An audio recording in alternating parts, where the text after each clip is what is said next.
Hello, lifethreads albums here. Today we're going to show you the designer inside of lifethreads Studio. So by this point we have built our project visually in the product builder.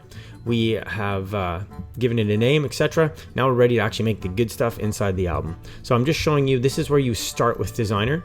To get going with this, we're going to need to add some images. So we can either drag and drop files into the tray down here, which I just highlight in blue by clicking in there, or we can click on the import photos, upload, and then your computer will open a screen where we can find some images and import. But I've already done that to speed things up for the video, so I'm going to open my new tab where I've already got some images in. You can see with this album what I've done is I've actually showing you how to import some spreads that are pre-made. So these are already done in another program and brought in. We'll cover that in the pre-designed spreads video, but for the purposes of this one, this is what I've got. They're in there and they're ready to go. If I wanted to lay out a new spread, which I'm going to show you, I'm just going to add a spread in here and it'll ask where I want that to go. So I want to add one spread and I'm going to add that after spread 6 or 5, to make spread 6. Say okay, and I've got a new spread. By double clicking on that, I am taken directly to that. You can also use the arrows at the bottom of your canvas area here to navigate through your spreads, or the arrow keys on your keyboard. If I want to lay this spread out, I'm going to go to my left-hand panel here and click on spreads. Now I've got some templates, and you can see I've got 3 images here I have not used yet. So I'm going to go to a 3-image template. And going in here, I've got different options. So I'm going to grab this one first and just drag it in there like that. Now I want to fill that spread up. So I'm going to just quickly drag my images into this template.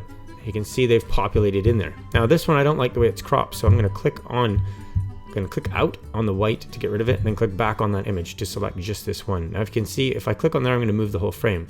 But if I go where I see the hand, I can place that image within the frame. You're going to see some other tools pop up here. This one here allows me to scale the image within the frame. This one here allows me to rotate the image within the frame. And this one here will do a swap. So if I change my mind, I can take this one and swap it with that one. And now I've changed places. Now again, I want to adjust that crop. I come in, use my hand tool, do that. If I click on here, I move it.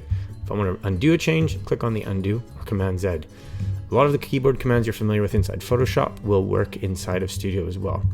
So if I'm happy with this layout, I can leave it. But if I look at that and think I don't like it, I can drag a new template in there at any time and change that. Or I can use these keys here to go through the next layouts, which is also the left and right keys on your keyboard. So using my keyboard, I can get a quick preview of the different templates available to me in this design. If I look at something like this and say I like it, I can keep it. But if I'm worried about, let's say, trim and bleed and things like that, going to the bottom here where it says view mode, I can click on that button and then click on this one here, and you'll see my safety and my trim lines.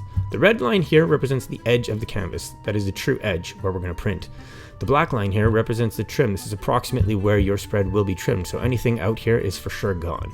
The pink line represents a safety line. We have set this at a place where we know makes good looking albums from the experience of making thousands of these things. So what happens is, if I'm designing my album and I stick a picture in between the safety and the trim line, you're going to get a warning like this.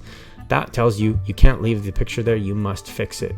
That album, or that picture, sorry, has to either go on the inside of the pink, right to the edge of it there, and that warning will disappear, or it has to go all the way to the edge of the spread, and then the warning will disappear. Again, the edge of any image or text cannot sit in between the safety line and the canvas edge. Then I want to give the whole album a quick preview. So if I click over here on all spreads, I get a quick view of these. If I decide I don't like the order or I want to swap something around, I can grab a spread, drag this till I see that vertical bar pop in, and then let it go, and I've changed the order of my spreads. Again, clicking close, go back if I need to change something in my design, double click on a spread to pull that spread up, change the design, and I'm good to go.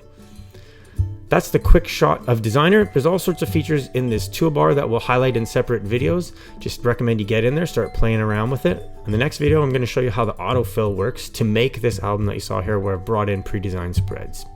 Thanks for watching. Have a great day.